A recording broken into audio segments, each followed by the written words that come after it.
Hey friends, tonight we're stepping back into the world of medieval Europe, not to witness epic battles or grand feasts, but to uncover something far more unsettling. The hidden dangers that lurked right inside the walls of ordinary homes. While we often imagine war as the greatest threat medieval life could offer, the truth is your own house was just as likely to claim you, with silent hazards and everyday disasters. So, before we settle in, take a second to like the video and subscribe if you actually enjoy these deep dives, and let me know in the comments where you're watching from and what time it is for you. It's always amazing to see this community come together. Now, lower the lights, maybe grab a cozy drink, and let's drift into tonight's story. The thatched roofs that turned entire villages into ashes overnight. Imagine yourself standing at the edge of a medieval village, early in the cool of the morning, when the world feels quietly expectant and the low sun paints long shadows across the fields. The houses before you cluster along winding, uneven paths, structures of wood and wattle, with thick golden thatched roofs that slope and arch like gentle hills. In these humble dwellings, life has always found a rhythm. The air, thick with the scent of earth and thatch, carries the gentle sounds of livestock, distant voices, and the faint crackle of cooking fires, echoes of countless mornings much like this one. For centuries, thatched roofs were the norm in rural Europe and beyond. Thatching was both an art and a necessity, practiced by hands that had learned the craft from generations past. Bundles of straw, reed, or heather were layered tightly together, forming a roof that could shed rain and insulate against cold. On misty mornings, droplets gathered on the roofs, sparkling in the dawn. The sight of smoke curling from a simple chimney, mingling with the smell of baking bread, was ordinary, comforting, and profoundly tied to the rhythm of their lives. Yet, within this ordinary beauty, there lingered an ever-present danger. Beneath every thatched roof, families knew that security was fragile. A single stray spark, flickering unnoticed from a hearth or drifting embers from a neighbor's fire, might leap onto the dry straw. The roofs, so effective at repelling rain, were also remarkably efficient at fueling flames. The same material that kept families warm and dry could, in the wrong moment, become the instrument of their undoing. Consider a typical evening: candlelight flickers on rough wooden tables, casting long, soft shadows as villagers gather for supper. Beyond these cozy interiors, the narrow lanes are peaceful, the fields beyond cloaked in darkness. But on some nights, the calm is broken. It begins almost silently, a faint, insistent crackle, followed by a sudden rush of flame along the thatch. Fire, in these close-built villages, moved with frightening speed. The dry straw of one roof caught the next, leaping from house to house in moments. What began as an accident, a toppled candle, a neglected spark, could turn the entire village into a single roaring blaze before anyone could respond. There were no fire brigades, no organized response. Villagers fought the flames with buckets, wet blankets, and desperate resolve, but their efforts often faltered before the relentless tide of fire. Water had to be hauled from wells or streams, and the precious minutes lost were rarely regained. Some families escaped with little more than the clothes they wore. Others, caught unaware or unable to flee, saw their lives and possessions vanish into the night. By morning, all that remained was smoldering ash, scattered relics, and a heavy, smoke-laden silence. It is easy to imagine the devastation. A whole community forced to begin again, fields and livestock spared by luck or wind, but homes and belongings reduced to embers. The losses extended far beyond material goods. In a world where everything was made by hand, a simple wooden spoon or woolen blanket carried the weight of hours and memory. The ashes held not only what was lost, but what could never be remade. Yet, even as these tragedies recurred, the rhythm of life continued. Villagers rebuilt, sometimes with the same thatched materials, sometimes seeking alternatives if resources allowed. Clay tiles or wooden shingles became symbols of rising fortune, but for many, straw remained the only choice. Abundant, familiar, and affordable.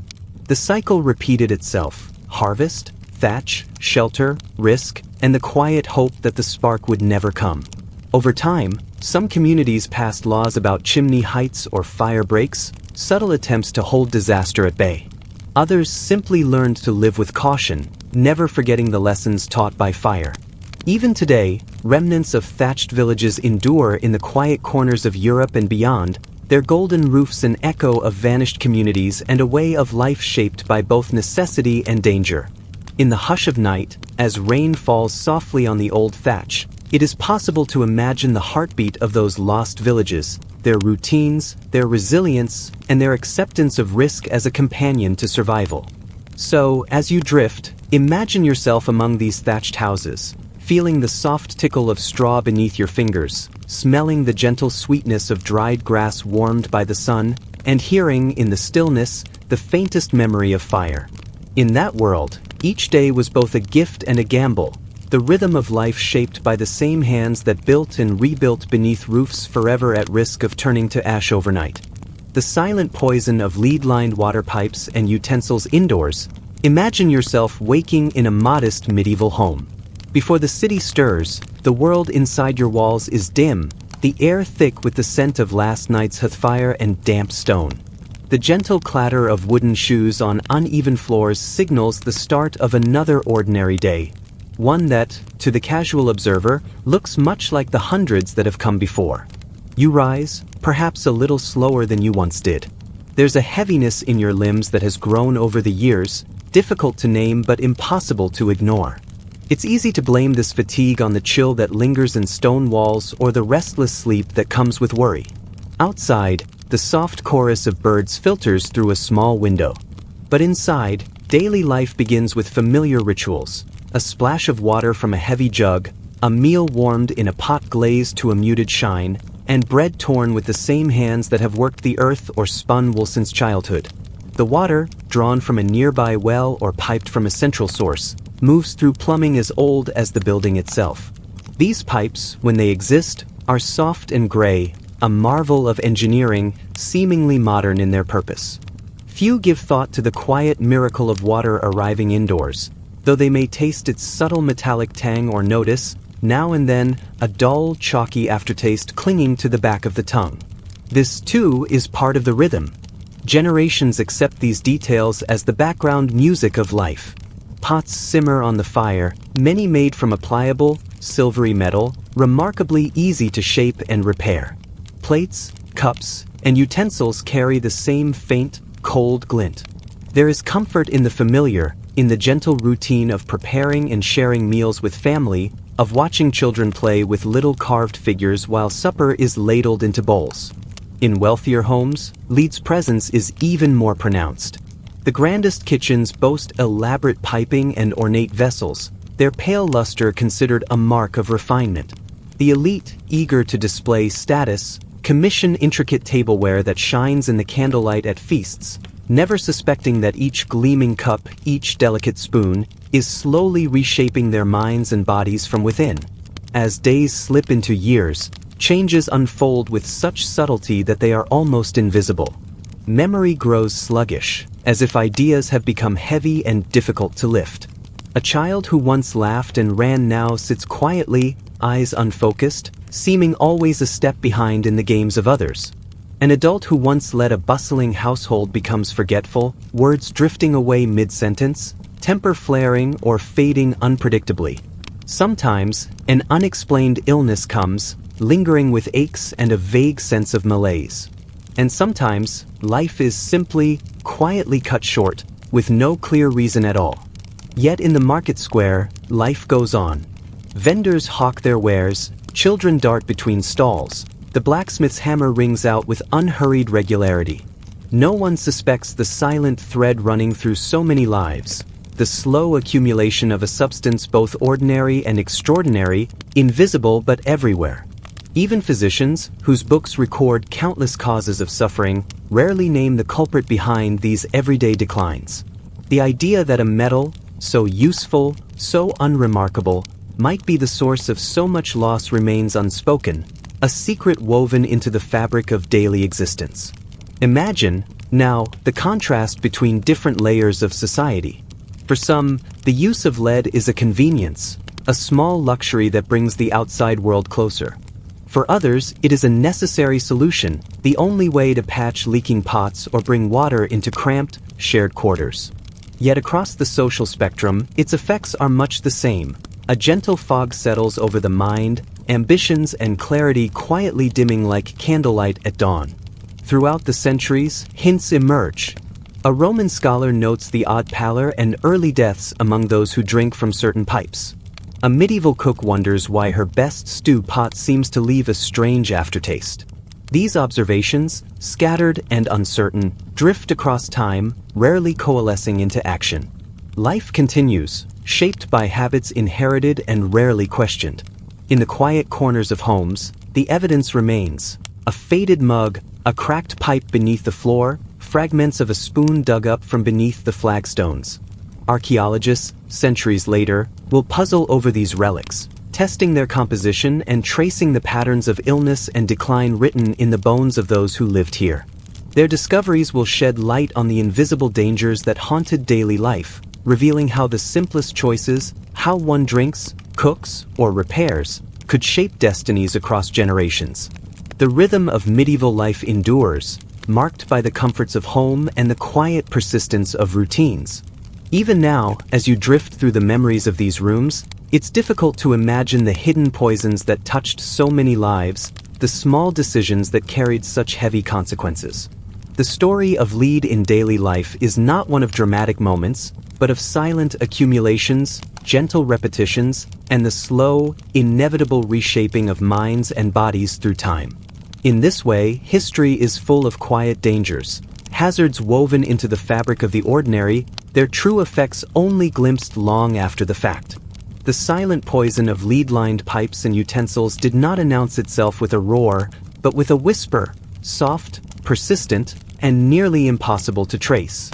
And so the story lingers in stone and metal, in the faded records of lost families, and in the gentle caution with which we approach the past. A reminder that sometimes, the most lasting changes come not from battles or cataclysm, but from the slow, almost imperceptible touch of the everyday. Now, as the imaginary sun begins to rise beyond your window, you find yourself in a world shaped as much by what is unseen as by what is celebrated. The rhythm of those lives, so much like your own, so distant in time, carries onward, and with it, the memory of dangers unnoticed, woven quietly into the comfort of home. Rotten floorboards that swallowed people without warning beneath them. Imagine yourself in a modest medieval home as dawn slowly seeps through the gaps in wooden shutters. The air is cool, thick with the scent of damp earth drifting up from the ground below. The wooden floor beneath your feet is uneven, smoothed by hundreds of footsteps, creaking with every careful step you take. To modern eyes, the floor seems fragile, its boards weathered by time and heavy with yesterday's rain. Yet, in an age before concrete foundations and synthetic sealants, these planks were the best defense against the cold soil below, and against the silent, patient threat of decay. For many, the floor was both a platform for daily life and a silent adversary. In bustling towns and quiet hamlets alike, families spent much of their lives atop timber that hid more than just dust. Imagine the sound of morning, the rhythm of a broom sweeping crumbs, the scrape of a chair, the familiar weight of bodies moving in the gentle light. No one considered that, with each passing season, the boards grew softer, quietly succumbing to the slow advance of rot. The damp, carried up from the ground by capillary action, never left the planks entirely dry. Summer rains or the melting snows of spring would seep into corners, feeding colonies of unseen fungi, while everyday wear continued, largely unnoticed. Within these homes, dangers often arrived not with fanfare, but with a subtle, cumulative patience. People accustomed to the rhythm of their routines might step without a second thought, only to feel the sudden, shocking give of weakened wood beneath them. Sometimes there would be a groan or a splintering crack, a noise so ordinary it barely raised alarm until, in a blink, the floor vanished underfoot. A person, be it a child chasing a toy or a grandmother tending a fire, could disappear into darkness, swallowed by the very boards meant to shelter them. Below the surface, the hazards multiplied. Many medieval houses sat atop shallow cellars, used for storing root vegetables, salted meat, or barrels of ale. In urban areas, it was not uncommon for wells, pits, or cesspools to lurk directly beneath a home, hidden only by a thin skin of timber. The fall could be brief or deep, the landing hard, the cellar damp and cold. Sometimes, the consequences were limited to bruises and shock, but often, injuries were far more severe. Broken limbs, concussions, or a twisted spine were not uncommon, and in a world without modern medicine, even a simple fracture could lead to permanent disability or death. The risks extended beyond physical harm. In homes where the only source of light came from a candle or a smoky oil lamp, a sudden collapse sometimes sent flames tumbling, igniting straw, clothing, or stacks of firewood. The panic was muffled by walls thick with plaster and wattle, the cries for help blending into the background sounds of distant bells and barking dogs. For those who lived in such places, the sense of vulnerability was woven into daily life. Every step was a small leap of faith, every night a test of luck against the silent rot below. Builders and homeowners devised various ways to delay the inevitable. Floors were sometimes raised off the ground by low stone piers or supported by stout beams cut from the heart of ancient trees. In wealthier homes, rushes or woven mats covered the floor, masking the softness beneath and providing some comfort against the chill. Still, wood was rarely spared from the long, patient efforts of water and fungus. In the absence of reliable preservatives, maintenance was a never-ending process. Loose boards might be nailed down, but once rot took hold, repairs could do little more than buy time. The story of rotten floorboards is also a story of hidden contrasts between the security of home and the lurking uncertainties beneath. For the poor, floors were sometimes little more than packed earth, and a fall meant little more than mud on the knees. For others, especially in towns where space was precious and underground storage essential, the dangers ran deeper. Even grand homes, with their painted timbers and carved beams, could not escape the slow work of moisture and decay. Occasionally, chroniclers would record such accidents, brief, almost matter-of-fact notes in parish records or letters. A merchant's wife vanishes while stoking the morning fire. A baker's apprentice disappears beneath the boards and is found hours later, dazed and badly injured. In rare cases, the incident would spark a minor flurry of activity. Neighbors might gather to lift planks, rescue the fallen, and, for a time, inspect their own floors with renewed caution. Yet as days passed, routine returned. Life continued above a patchwork of repairs, each footstep a quiet wager against the unknown.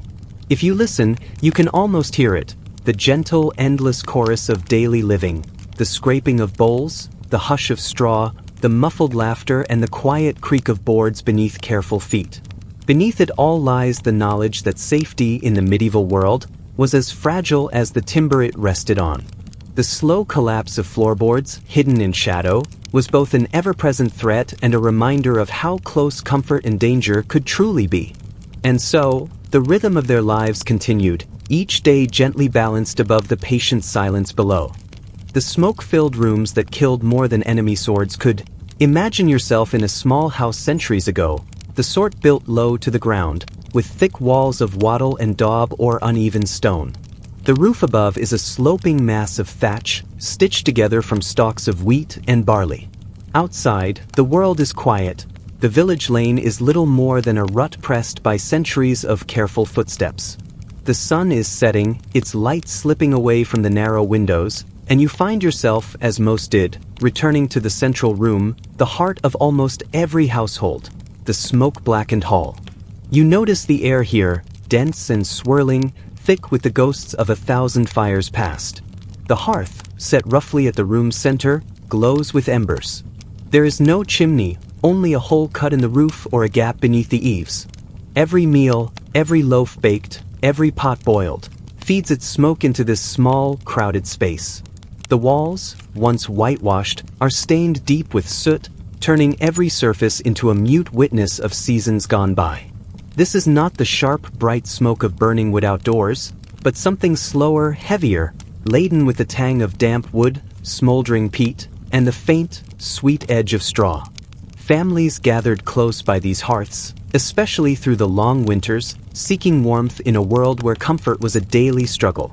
Children and elders alike would press near to the fire, feeling its heat seep into cold, aching limbs.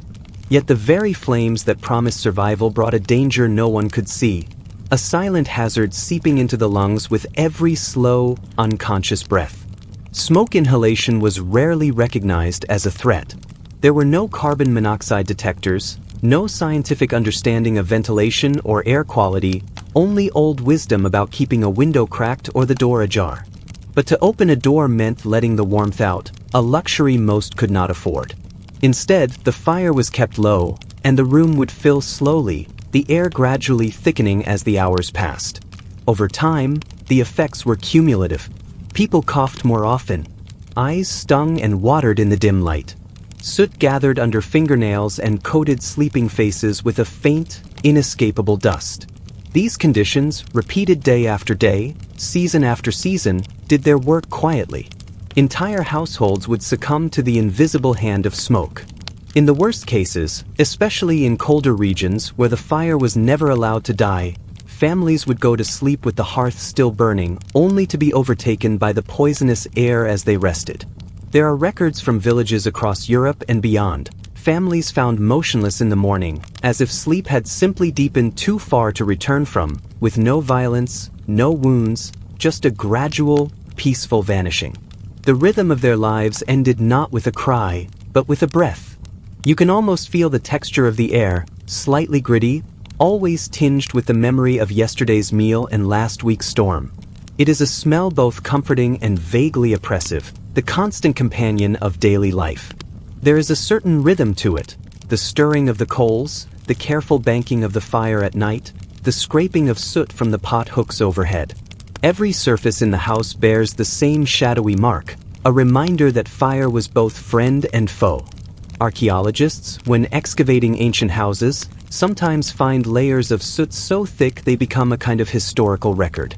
The deposits can be dated, revealing how a house was used and how its inhabitants lived.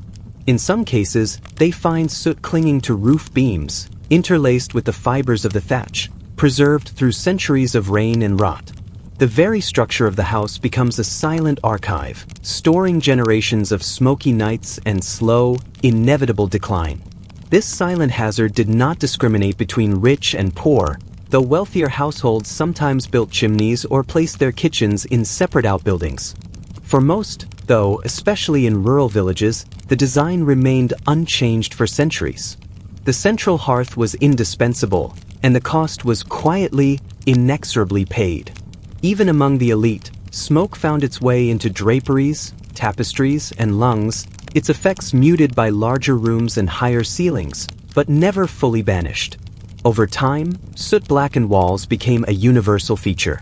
Recipes for cleaning smoke-stained linens were passed down as household wisdom. Herbal remedies for coughing and watery eyes were treasured, though rarely effective.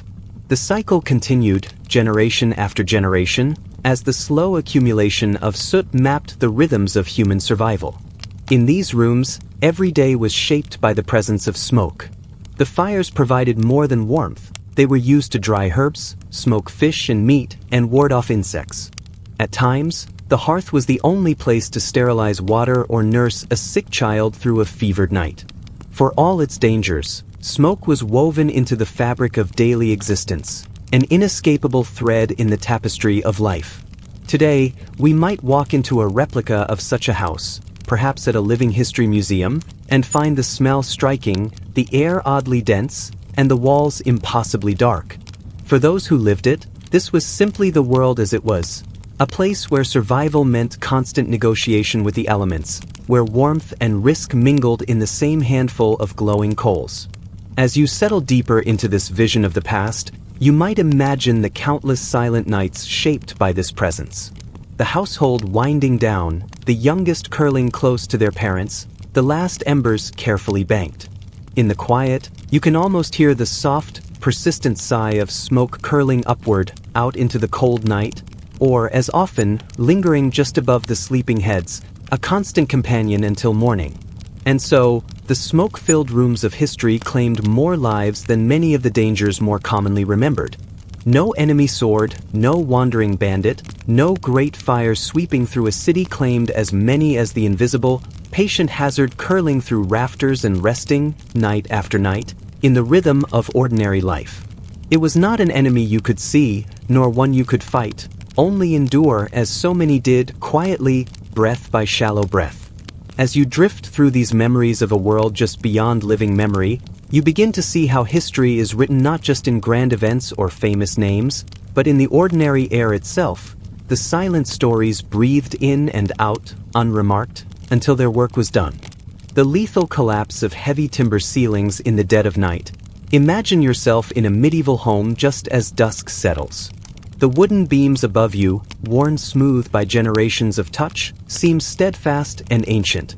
Outside, the world is filled with uncertainty, raiders on the horizon, hunger flickering at the edge of every season. Yet here, beneath a massive timber ceiling, families found a kind of fragile comfort. There's a quiet assurance that these thick oak beams will bear the weight of seasons, storms, and time itself. Few ever pause to wonder how such great timbers came to hang above their heads, or how silent the process of their decay might be.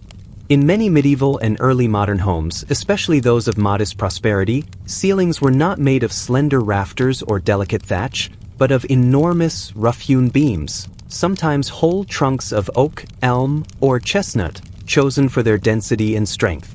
These beams, blackened by years of cooking smoke, were often a centerpiece of domestic pride. To own a house with such sturdy construction was to possess security, a fortress against the chaos outside. By day, they cast slow-moving shadows along the walls. At night, they disappeared into darkness, becoming invisible sentinels over sleeping families. Yet every piece of wood, no matter how carefully selected, carried hidden vulnerabilities. Deep within the timbers, life thrived in the form of beetle larvae and worms. Insects, invisible and tireless, chewed their tunnels night after night. Moisture crept along the grain, softening the heart of the wood. Fungal threads quietly expanded in secret. All the while, the beams retained their outward strength and dignity, the surface giving little hint of the hollowing within. To those who lived beneath, the rhythm of their lives went on undisturbed, until the night when something shifted, often with no warning at all. Picture a quiet village, the wind at rest, the hour late. Somewhere a dog barks distantly, the embers of the hearth slowly cooling.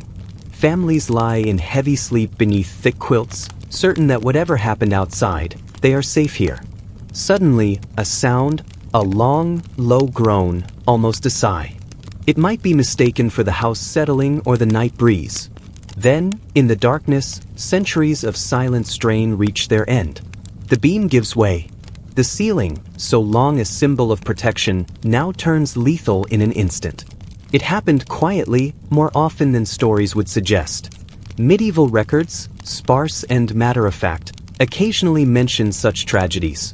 A parish register might note that an entire family perished beneath the fall of their roof, or that a great beam collapsed in the night, none survived. These moments were rarely the stuff of legend or ballad. There were no epic villains, only a slow betrayal by nature and time. For those left behind, the collapse was bewildering. Neighbors would gather in the first gray light, peering into ruined houses thick with dust.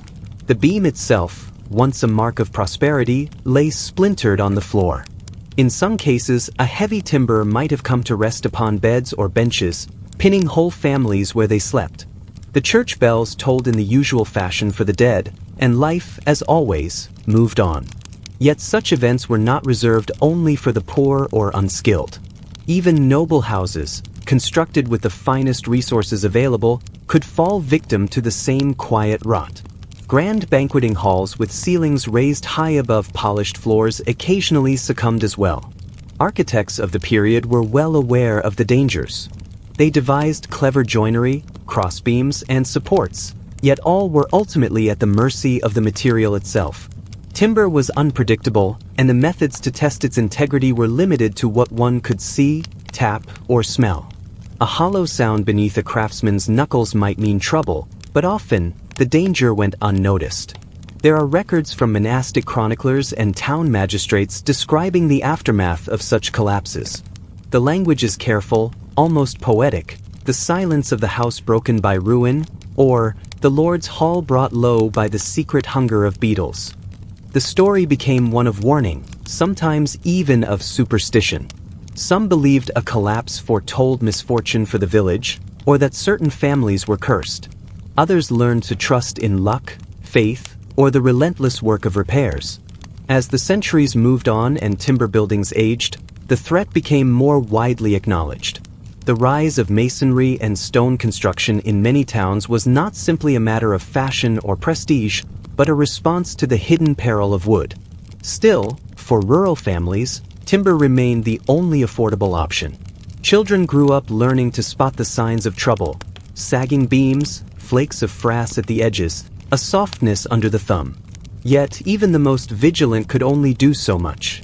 Sometimes, the difference between a safe home and sudden tragedy was no more than a silent inch of wood.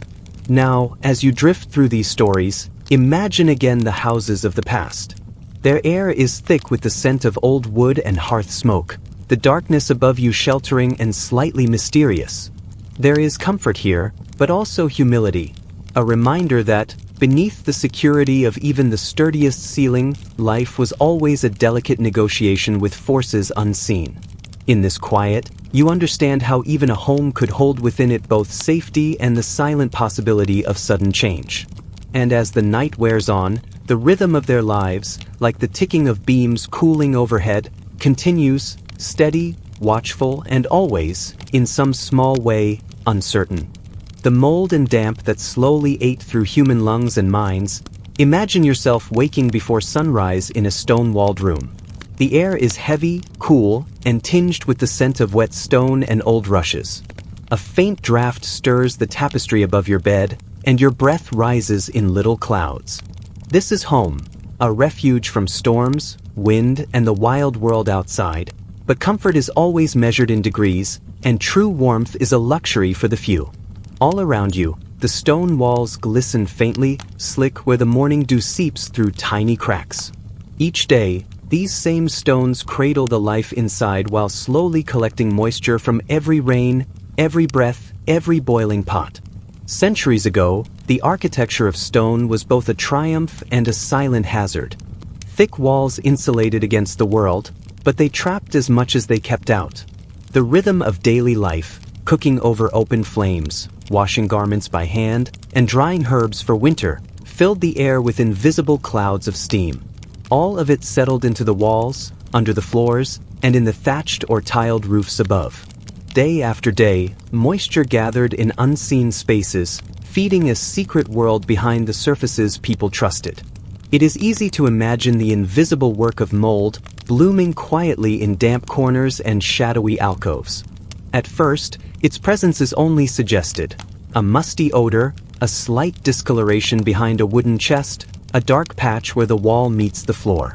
The air, thick with the scent of earth and rot, feels different, heavier somehow. As weeks pass, the bloom spreads in silence. Mold releases its spores, tiny, drifting things that settle into lungs with every breath, lodging where no one can see or touch. There are no warning bells, no clear signs of invasion, only the slow, steady advance of something that lives where it is least wanted. In these close quarters, whole families share every meal, every cough, every sigh. It is not long before the youngest begin to wheeze, or the elders develop a constant, racking cough. Fevers rise without warning, and some nights are filled with shivering and confusion. In the candlelit quiet, hallucinations can seem like whispers from another world, dreams that do not end with waking. People speak of curses, of witches, of evil spirits slipping through cracks in the night. It is easier, perhaps, to blame what cannot be seen than to accept that home itself has turned against you. Outside, the seasons change, the river floods its banks, spring rains seep deeper into stone, and the bitter cold of winter traps every drop inside. In the rhythm of their lives, villagers do what they can. They sweep rushes from the floors, hang drying herbs to mask the scent, and open shutters when weather allows. Sometimes, desperate for relief, they burn aromatic woods or scatter pungent herbs, hoping to drive away whatever force haunts their rooms. Yet the mold persists, always adapting, always returning with the next damp spell. Medicine in those centuries was often a matter of faith and tradition. Healers might offer potions or amulets, while priests mutter prayers against spirits of sickness. Sufferers drank bitter teas, wore protective charms, or submitted to ritual purifications. But for many, the coughs worsened. The mind, already strained by fever and fatigue, wandered further from the world, lost in visions or night terrors that seemed like omens. The rhythm of the household faltered. A once strong parent withers to a shadow, a lively child fades into silence. These losses, slow and quiet, rarely made the annals of history, but their weight was felt in every empty chair and forgotten toy. When someone died, neighbors whispered about curses, about old grudges, about ancient wrongs. It was easy to believe in invisible forces when suffering arrived with no clear cause. Yet, outside, the cycle of seasons continued. Stone houses endured for generations, unchanged in their silent promise of shelter and in the hidden dangers they contained. Life found a way to continue, new births, new songs, and new hopes woven into the daily fabric, even as the old dangers remained. Even today, some of those old houses still stand.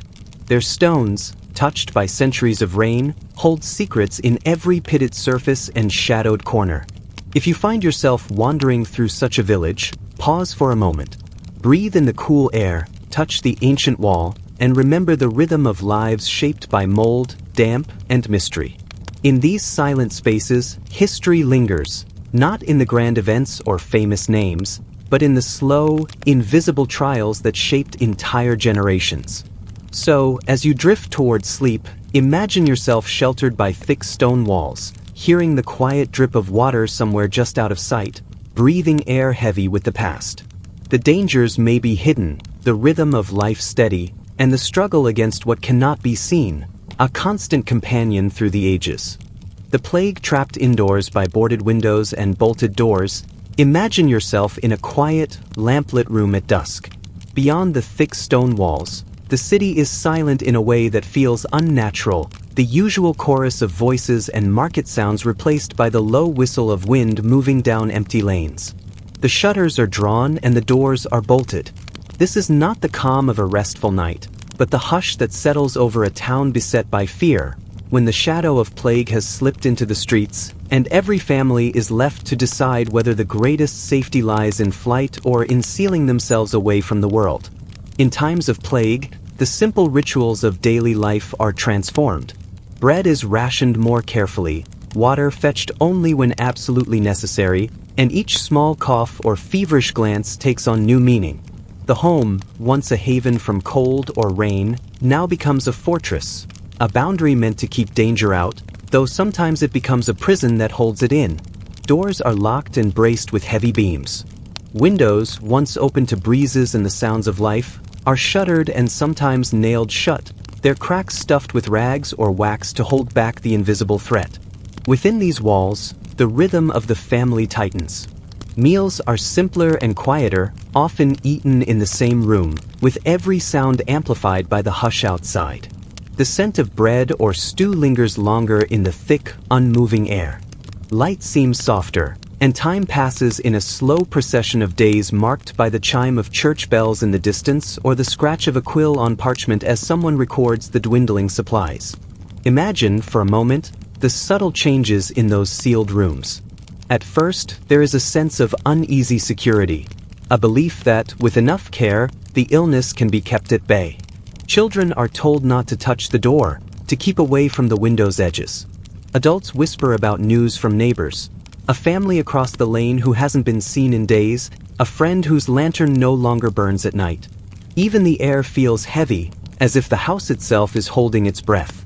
But the truth, as it so often is in history, is quieter and sadder than any story of heroic last stands. The plague is a patient visitor. It slips inside with a delivery of food, a forgotten crack in a window frame, the simple brush of a sleeve that touched another in the market. Sometimes, it is already within, before the first boards are nailed across the door. The first signs are easily overlooked. A headache, a fever, someone a little slower to rise in the morning. The routines continue. A mother still kneads dough, a father checks the windows for drafts, children play quiet games on the floor, but soon, the patterns shift. Someone is too tired to join the meal. Someone else coughs, the sound muffled beneath a blanket. The fear is not of the outside world now, but of what moves silently between loved ones, shared through the closeness that once meant comfort. Day by day, the air grows stiller, thick with the warmth of bodies and the scent of stale blankets. Light comes only from candles, their glow making the shadows stretch longer on the walls. Stories are told in hushed voices, prayers whispered with hope for mercy, for luck, or simply for rest. Outside, the world seems impossibly distant. There is no way to know who else waits behind shuttered windows, or how many other families sit in similar silence, each one an island adrift in a sea of uncertainty. For some, the isolation is a kind of waiting. Waiting for the sound of a cart on the road, for a message slipped under the door, for a bell that might signal help, or an ending. Each hour brings both relief and dread.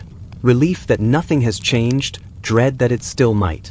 Sleep is uneasy, broken by strange dreams and the faint sounds of the city in distress. If the illness does not arrive, the household emerges weeks later, pale and blinking into the sunlight, grateful and changed. They sweep dust from the thresholds, open windows to let in the sweet air, and count themselves lucky in a world remade by loss. But if the plague finds its way inside, as it so often does, the story turns inward. There is no one left to fetch a healer or send a message. The house, once a place of shelter, becomes a place of waiting and sometimes a tomb. Centuries later, the marks remain. Archaeologists uncover skeletons clustered in corners of houses, belongings left as if their owners meant to return any moment. Church records note entire households lost, with only brief comments, "All died within," written in tidy script. Walls bear faint scratches where a board was pried loose, a desperate last attempt to escape. Yet even in the bleakest seasons, the rhythm of hope persists. The next year, new families move into the same homes. Children laugh again in the same rooms, and the routines of life resume, shaped by memory but not ruled by it. The quiet courage of those who waited behind boarded windows lingers, a testament to the ordinary, stubborn persistence of life. So as you imagine yourself in that sealed room, listening to the world outside fade into silence, know that you are part of a long, unbroken thread.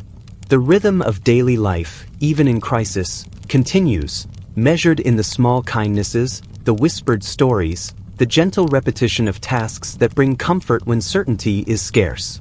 The past is filled with these silent struggles, endured not with bravado, but with patience and hope, as families waited for the danger to pass, together in their fragile, well-guarded sanctuaries. And as night falls once more, you can almost hear the faint heartbeat of history, steady, quiet, and enduring, like the soft hush of breath behind a bolted door. Rats that delivered death by gnawing and disease in dark corners. Imagine yourself settling into a dim, flickering room as dusk quietly gathers beyond the small window. The scent of old wood, smoke, and the faint tang of stored grain hangs in the air. Beneath the familiar hush of a household winding down for the night, there is another, subtler rhythm, one that has accompanied human life for as long as homes have been built and food has been stored. It is the sound of tiny claws scratching behind the walls, the delicate rustle of whiskers brushing against stone, the faint scuttle that suggests you are not, in fact, alone. Rats were not guests by invitation, nor were they rare.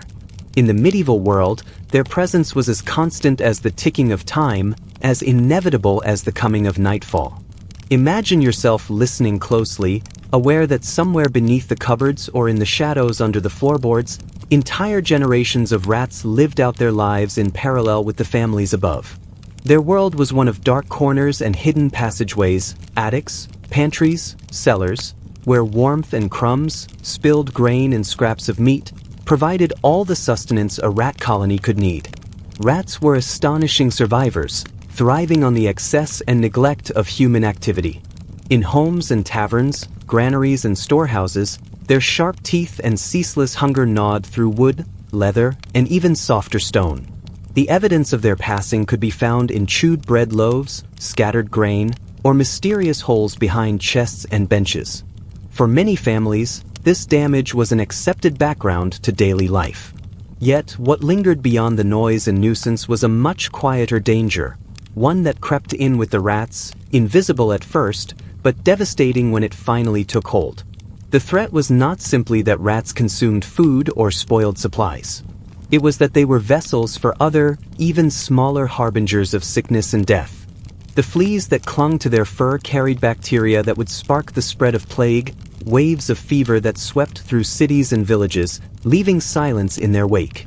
Few would have understood the exact chain of transmission. Still, stories traveled almost as fast as the sickness itself. Entire households taken ill, whole neighborhoods quieted, all while rats continued to move unseen through their nightly circuits. Yet rats posed dangers even in times untouched by great epidemics. Their bites, delivered in the deep quiet of night or while reaching for grain in a darkened storeroom, could turn red and swollen within hours. Such wounds might seem trivial at first, but in a world before antibiotics, infection could spread quickly. Fevers rose, flesh darkened, and what began as a tiny nip sometimes ended lives. The old and the very young were especially vulnerable, but no one was truly safe. At the same time, food spoiled by rat droppings, urine, or fur could carry other illnesses, leaving families weakened and unable to fight off the ordinary hazards of daily life. Efforts to control rats were a constant struggle. Cats, where they were kept, patrolled homes and barns, their presence both practical and comforting. Dogs, too, were sometimes pressed into service, their sharp noses and fierce loyalty making them natural hunters.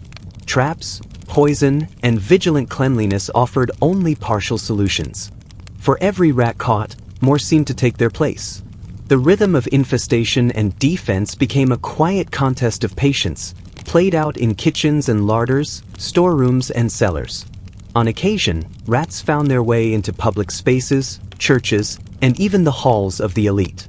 Chroniclers wrote of them invading royal kitchens, disrupting feasts, and causing servants to lose sleep as they scrambled to keep food safe for their masters. The wealthy might employ more staff and build with stronger materials, but even stone walls could not guarantee safety. In towns, rats thrived in sewers and midden heaps, multiplying in the very places people could not easily reach. In the countryside, granaries and byres offered the same sanctuary, their peace broken by the persistent, gnawing teeth of hungry rodents. Beneath the surface of daily routines, the threat of rats became a kind of background unease, a quiet knowledge that each meal or moment of rest could be interrupted by an unwelcome guest. Imagine yourself hearing, just on the edge of sleep, the soft patter of paws in the rafters or the faint clink of glass disturbed in the larder. Sometimes, a shadow darted across the firelight, vanishing just as quickly as it appeared. Through the years, the struggle against rats left its mark on architecture and habit alike. Floors were swept more carefully, grain was stored in elevated bins, and families learned to listen for sounds that signaled a new incursion. Despite every effort, rats remained, adapting, surviving, and occasionally flourishing in the very places designed to keep them out. And so, the rhythm of life continued. People dined, worked, and slept above a hidden world where rats plotted their quiet, persistent routes. The danger they carried, whether in the sharpness of their teeth or the disease hidden in their fur, remained a companion in the darkness. Each night was a small negotiation with the unknown, each morning a gentle relief that, for now, the worst had been avoided. In the gentle hush of a home at rest, the presence of rats was a reminder that history is written not just by great events, but also by the patient, unseen struggles played out in dark corners, beneath cupboards, and under floorboards, where the smallest creatures could change the fate of entire families, and sometimes the world beyond. The treacherous stairways that broke necks in midnight darkness.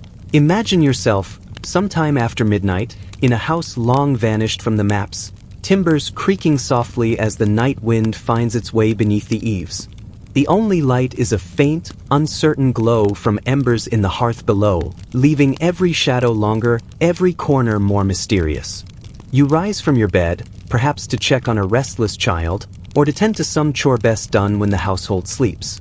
The way to the next floor is marked not by a gentle flight of steps, but by a narrow, twisting stairway, steep as a ladder, unforgiving as stone. These staircases, common across Europe for centuries, were rarely designed for comfort or safety. Instead, they were fitted to the available space, wedged into corners, squeezed between thick walls, or spiraling tightly around a central post. Some were built of rough, splintering wood, others from worn stone, the edges rounded smooth by countless hurried feet. The steps were often uneven, each tread a slightly different height or width, and almost always lacking any sort of rail or barrier to hold. In the daylight, you might notice how little light reaches these stairs. Windows, if present at all, are set high and small, made to keep out rain more than to let in sun. Candles are precious and costly, reserved for moments of necessity, so much of the house lives in a gentle gloom. At night, with only the memory of daylight to guide you, the stairs become a landscape of potential hazards, a challenge for the careful and the sleepy alike. For most families, the rhythm of life made these stairs unavoidable. Children scrambled up and down, often in haste, balancing pitchers of water, stacks of kindling, or sleeping infants. Adults, accustomed to long days of labor, would climb them with baskets of laundry or sacks of grain, their muscles weary and their thoughts far from their footing. In winter, the steps might be slick with tracked-in mud, or in older houses, worn smooth as glass from centuries of use. The ever-present risk was accepted as part of daily life, one more thread in the tapestry of constant, quiet struggle. It is easy to picture the midnight movements that so often led to disaster. Someone, half awake, searching for warmth, or drawn by the cries of a child, would place a foot wrong on the edge of a stair. With no handrail to steady them, the body's weight would tip, balance lost in a split second. What followed was rarely loud. A thud, a stifled cry, sometimes nothing at all. The stone or wood would meet flesh and bone with unyielding indifference, and silence would return to the household, broken only by the uneasy quiet of those who heard and feared the worst. Records from the period rarely mention these incidents directly. They are woven into family stories, whispered about in the context of sudden tragedy. A child who never woke, an elder found at the bottom of the steps, a parent's limp arm or slow recovery that followed a nighttime fall. The language of the time is gentle, speaking of accidents or unfortunate tumbles, but the consequences were real and lasting. Broken bones, especially those of the neck or skull, carried little hope of full recovery. Medical knowledge was limited, and even a simple fracture could mean weeks of pain, disability, or quiet decline. In grander homes, the stairways might be made from stone, their surfaces carved with worn patterns, curving dramatically as they rose to upper galleries or towers. Yet even these were treacherous, especially in the dark. In castles, spiral staircases were intentionally steep and uneven, designed as a defensive feature, so that a right-handed defender moving downward would have more room to swing a sword, while an attacker climbing up would be cramped and off balance. But for servants, children, and residents simply trying to go about their lives, these designs meant every journey upstairs or down carried a hidden cost. Archaeologists sometimes find telltale clues in the ruins of such homes. Stairs worn to hollows in the center, grooves cut by the passage of centuries. In written records, too, there are hints, legal disputes over property after a sudden death, notes in parish registers, mentions of a fall, or an unfortunate incident as the cause of a neighbor's absence from the market or church. Within the rhythm of daily life, there were rituals for navigating this danger. Some families marked certain steps with a notch or a strip of cloth, a silent warning to those moving by memory in the dark. Children were taught, often sternly, to hold onto a wall or move slowly, though impatience and playfulness made such lessons hard to enforce. In the evenings, careful mothers and fathers would bank the hearth and check the doors, but they could do little to soften the stairs themselves.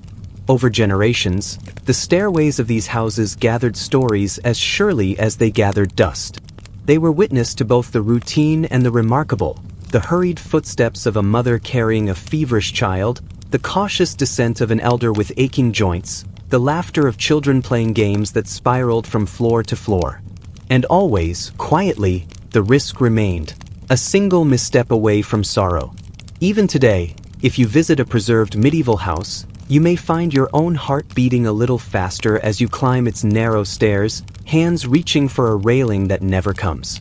The space feels close, the air somehow heavier, And every step is a small reminder of those who went before, balancing fear and necessity, trusting feet and memory to bring them safely to the next floor. And so, the treacherous stairways of history took their toll, one quiet accident at a time. No chroniclers set out to count their victims, yet over centuries, their silent work was as effective as any known danger. These accidents rarely made headlines or found their way into grand tales, yet they shaped families, altered fortunes, and left their mark in the gentle hush that follows every midnight fall. In this way, even the simplest details of an ordinary house became part of the larger story, a world where survival meant negotiating not just the dangers outside, but the perils built into the very bones of home. As you drift, consider the quiet courage of those who climbed these stairs each night, never knowing what awaited in the darkness above or below, and remember how even the most mundane moments of the past were edged with risk, endured, accepted, and woven quietly into the rhythm of lives now long asleep. The foul wells dug beneath kitchens that turned water to poison. Imagine yourself standing in the cool shadow of a medieval kitchen at dawn. The floor beneath your feet is hard-packed earth, swept smooth by years of footsteps. The air is heavy with the scent of smoke, yesterday's bread, and something faintly metallic from the well in the corner.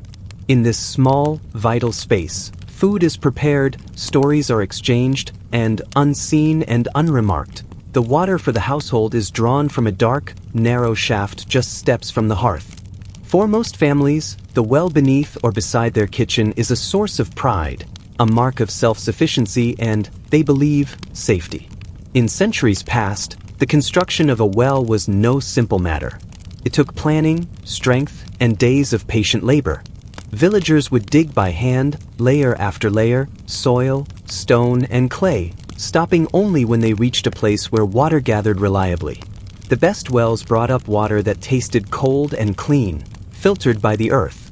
But the convenience of having water close at hand, sometimes within the very walls of the home, would eventually carry its own hidden risks.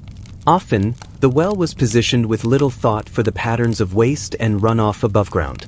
As you move through the rhythm of an ordinary day in such a home, it's easy to overlook what's happening beneath the surface.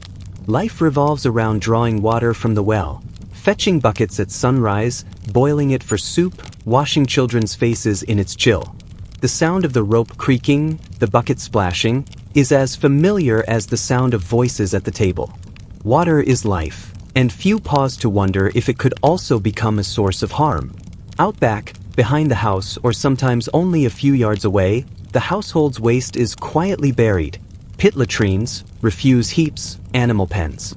When the rains come, or the water table rises, these boundaries begin to blur.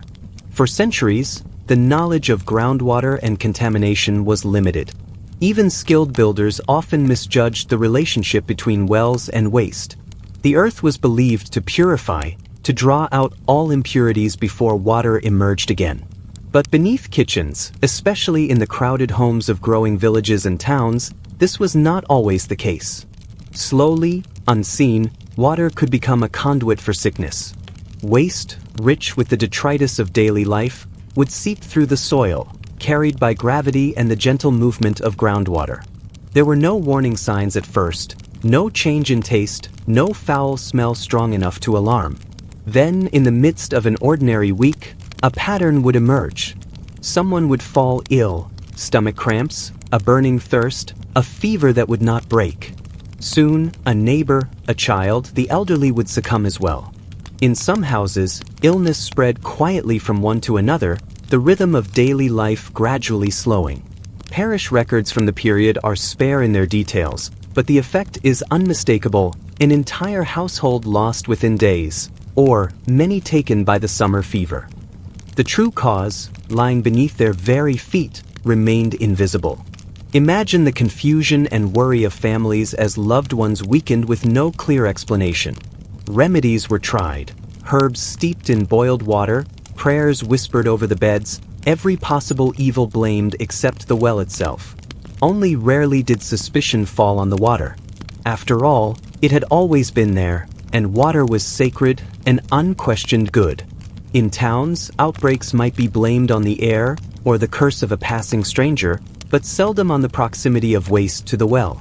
The science of contamination would not emerge until much later, after generations had quietly endured wave after wave of unexplained illness.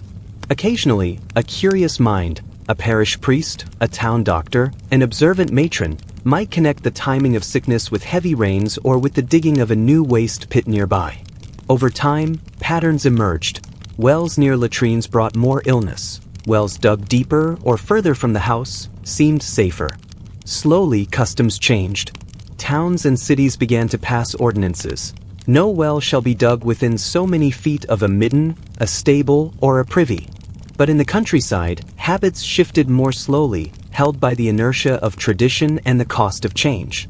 Meanwhile, for those who lived and died by the rhythm of the well, the experience was intimate and unremarked.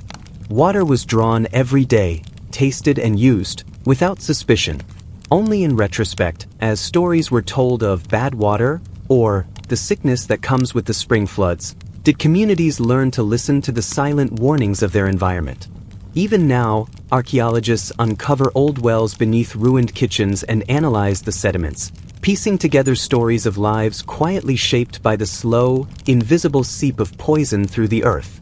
As you picture yourself in one of these ancient kitchens, with its busy hum and the darkness of the well yawning at the edge of the hearth, there's a reminder that security and danger so often existed side by side. In every cup drawn, there was both nourishment and risk, both tradition and the quiet uncertainty of what flowed beneath the surface. And as the household sleeps, the slow, unseen workings of water and earth continue, a constant, silent presence shaping the fate of generations, both remembered and forgotten. The cooking pots that exploded into shrapnel without warning. Imagine yourself in the heart of an old village kitchen, surrounded by stone walls and the soft, uneven glow of a single rushlight. The world outside is dark and quiet, but within these walls, life stirs to its own steady rhythm. The air is thick with the mingled scents of baking bread, wood smoke, and the earthy aroma of root vegetables simmering in a pot. At the center of it all, a large iron cauldron hangs above a glowing fire, cradled by a simple hook or suspended from an iron crane. The cauldron is blackened by years of use, the metal pitted and rough to the touch, yet it is as essential as the walls themselves. For families of the past, such cooking pots were not mere utensils. They were the silent engines of daily nourishment. Every meal, every comfort, every gathering depended on their sturdy reliability. Children learned early to respect the heat and the slow bubble of soup. The pot held more than food. It held stories, warmth, and the rhythm of survival itself. Iron, drawn from the earth, shaped by village blacksmiths, and passed down from hand to hand, became the heart of the home. But not all iron was equal, and not all pots told the same story. In many places, the forging of metal was as much art as science, and the results were uneven. Some cauldrons, made from inferior iron or hastily crafted, bore hidden flaws, tiny cracks or thin spots invisible to the eye, seeds of danger sown by time and pressure. Still, the rhythm of daily life continued, each day's meals relying on these humble vessels.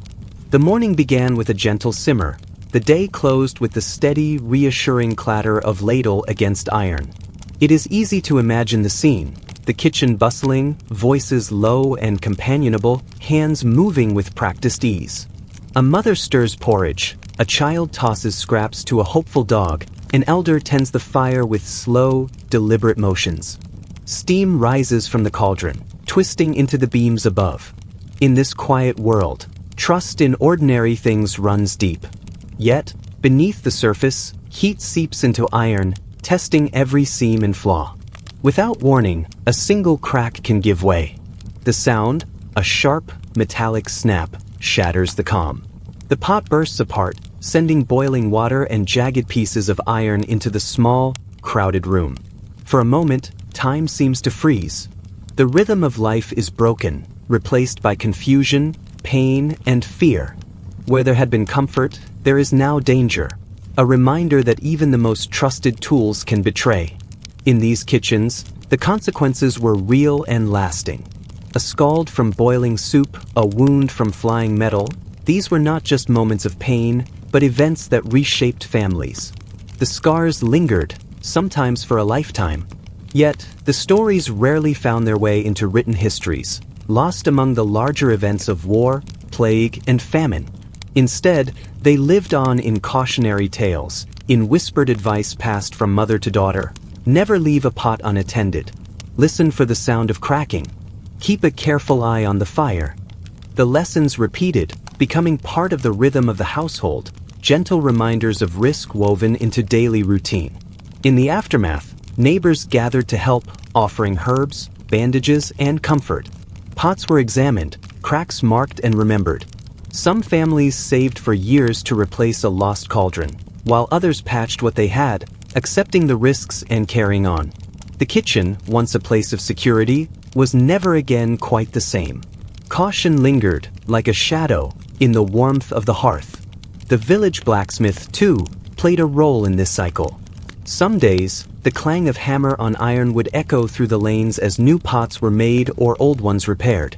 Each cauldron told a story in its surface, the marks of its making, the patches of repair, the soft warping from countless fires. To own a well-forged pot was a quiet blessing, a bit of peace in an unpredictable world. Even as centuries passed and technology changed, echoes of these risks remained. Today, in the quiet corners of old kitchens or museum hearths, you may find battered iron pots, their surfaces rough with age. Each one holds a story of meals shared, dangers faced, and the constant, comforting rhythm of daily life.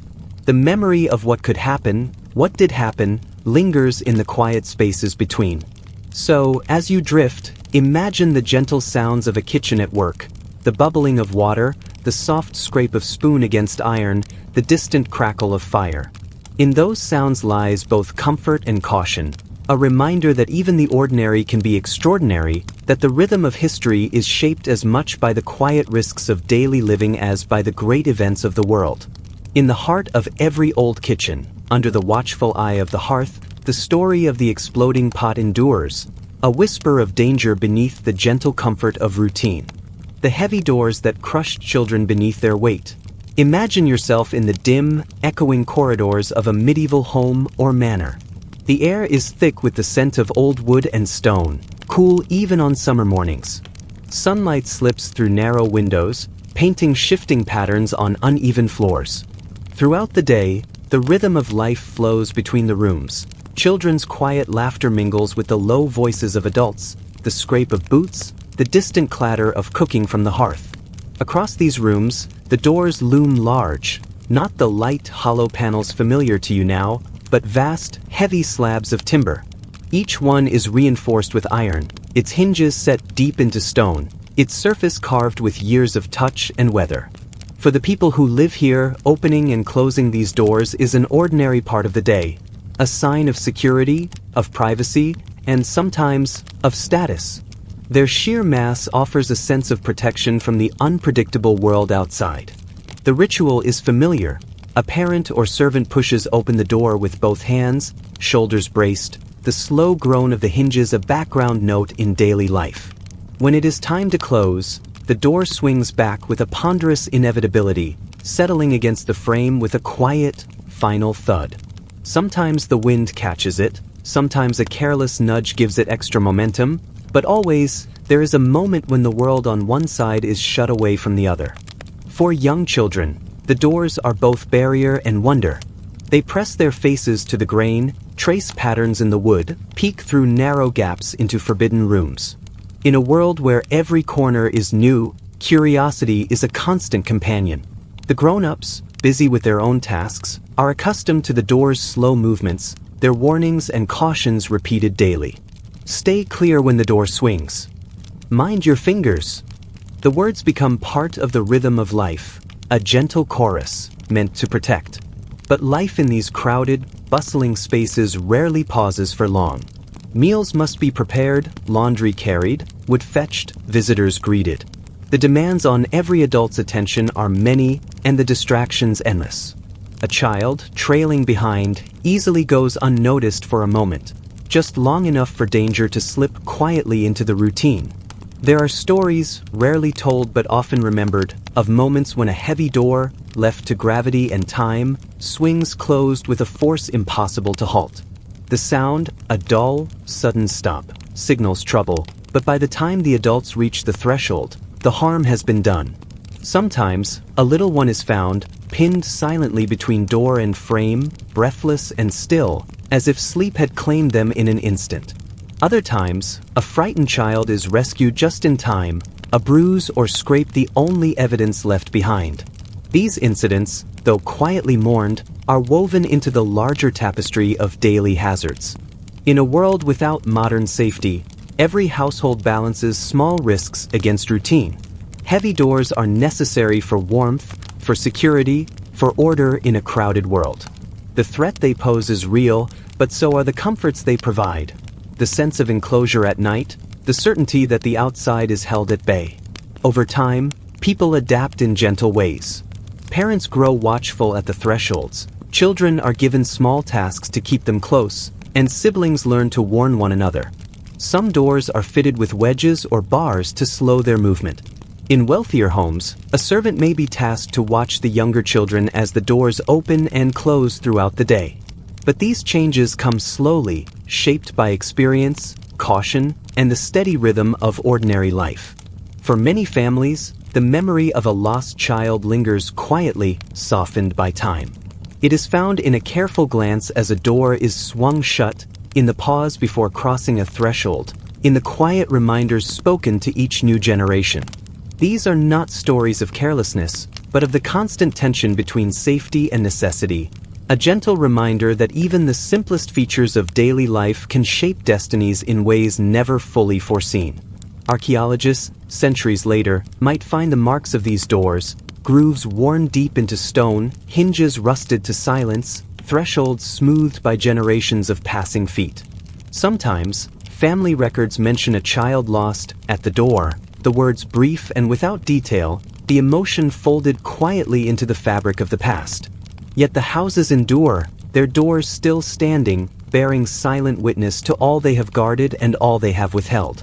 As you imagine yourself within those ancient walls, the sound of a heavy door closing becomes part of the lullaby of history. Each echo, each pause at a threshold, is both a warning and a comfort, a reminder of the small, unseen ways that daily life is shaped by what stands between inside and out. And as night falls across the manor or the cottage, you find yourself listening to the quiet hush that settles in after the last door is closed, the steady rhythm of breath and whispered caution. The past, with all its quiet dangers and persistent routines, folds around you like a well-worn blanket, familiar, weighty, and gentle, inviting you to rest in the silent spaces between each closing and opening. Chimneys that rained burning debris down upon sleeping families. Imagine yourself in a quiet medieval village, the night air cool against the stones outside. Inside, your home is wrapped in the gentle warmth of a fire that has been burning low for hours. The scent of smoldering wood mingles with the faint aroma of woolen blankets and bread baked earlier in the day. Shadows flicker across the walls, cast by a hearth that is the very heart of the household, a place for cooking, gathering, and, on cold nights, even sleeping close by for comfort. The chimney above you is little more than a rough shaft of stone or brick, perhaps patched with clay, winding upward to meet the sky.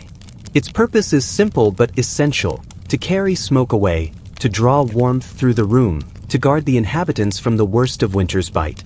But the chimney, like everything in this world, is vulnerable to time and neglect. With every meal cooked and every log burned, invisible layers of soot and creosote build up along its interior walls. The rhythm of daily life, cooking, baking, heating, leaves behind traces that accumulate in silence, hidden from view. You may notice, from time to time, a faint, acrid smell drifting down when the fire is first lit, or a gentle sprinkling of ash on the hearthstones after a windstorm. But for the most part, the workings of the chimney are mysterious, invisible, taken for granted. If birds nest within, or a small animal seeks shelter, it does so in the darkness above, far from the watchful eyes of the family below. Their nests, twigs, straw, and leaves become woven into the fabric of the chimney's secret life, layered with tar and soot. Yet, with these comforts comes a hidden danger. The buildup of creosote, sticky, oily, and highly flammable, is a slow process, often measured in seasons rather than days. It clings to the sides of the flue, waiting for the right spark, the right gust of wind, or the careless stoking of a fire that burns too hot. Imagine the quiet of midnight, the embers in the hearth glowing faintly as a family drifts into sleep nearby. Above, the chimney's rough walls have thickened with residue, unseen and silent. Outside, perhaps a sudden gust of wind fans the embers, sending up a cascade of heat. When creosote finally catches, the fire travels with alarming speed, racing up the chimney's core in a rush of sudden, fierce heat. Nests ignite, sending a shower of burning debris, glowing ash, flaming splinters, even chunks of tar, tumbling downward. The family, asleep and unsuspecting, may awaken to the crackle and hiss of embers raining onto their beds, or the sharp, startling smell of burning straw. A few seconds can make all the difference. What was once the safest spot in the home becomes the source of immediate danger. In that moment, the line between comfort and catastrophe is thin indeed. Bedding, often stuffed with hay, feathers, or dried leaves, ignites easily. The old wooden floorboards, dry from years of winter fires, offer little resistance. Smoke fills the room quickly, thick and acrid, stinging the eyes and throat. In many cases, there is little time to react. The rhythm of a peaceful night shatters as families scramble to douse flames, herd children outside, or call out for neighbors' help. The damage wrought by these sudden chimney fires was often severe, sometimes more destructive than open flames in the kitchen or sparks from a candle. Medieval homes, built tightly together and with little separation between living and sleeping quarters, were especially vulnerable. What began in one room might leap to the next, spreading along thatched roofs or through shared walls. For poorer families, the loss of a home or a bed was not merely inconvenient. It could mean months of hardship or even the end of their livelihood. Chimney maintenance became a subtle but vital part of household life. At times, entire professions grew up around the need to keep flues clear, boys sent up to scrape away the sticky tar, or men who specialized in sweeping out soot with bundles of thorny brush. For most, though, it remained an occasional chore, a task for long summer afternoons when fires were not needed and the risks seemed remote. Sometimes, efforts at cleaning made little difference, especially if birds rebuilt their nests, or if creosote had already formed thick, impenetrable layers. Despite the risks, the hearth remained the heart of the home, a place of warmth and safety. People adapted, layering beds with wool to protect against falling ash, setting screens or pots beneath the chimney to catch stray debris, and sleeping lightly, attuned to the smallest sound of trouble. Even so, the possibility of fire, descending from above in the stillness of night, was a quiet fear that lived in the margins of every winter's evening. As dawn arrived, families would often inspect their hearths, brushing away soot, checking for loose bricks, or listening for the telltale rustle of nesting birds. Children grew up with stories, tales of fires that started with a single spark, of families who survived by waking just in time, or of unlucky neighbors who lost all they had in a night of burning embers. Over time, communities developed rituals and habits meant to guard against these dangers: the careful banking of fires, the use of green wood to slow burning, or the sharing of news when a chimney had caught elsewhere in the village. In the gentle hush of a home at rest, the chimney's presence was a reminder of both the ingenuity and the fragility of daily life.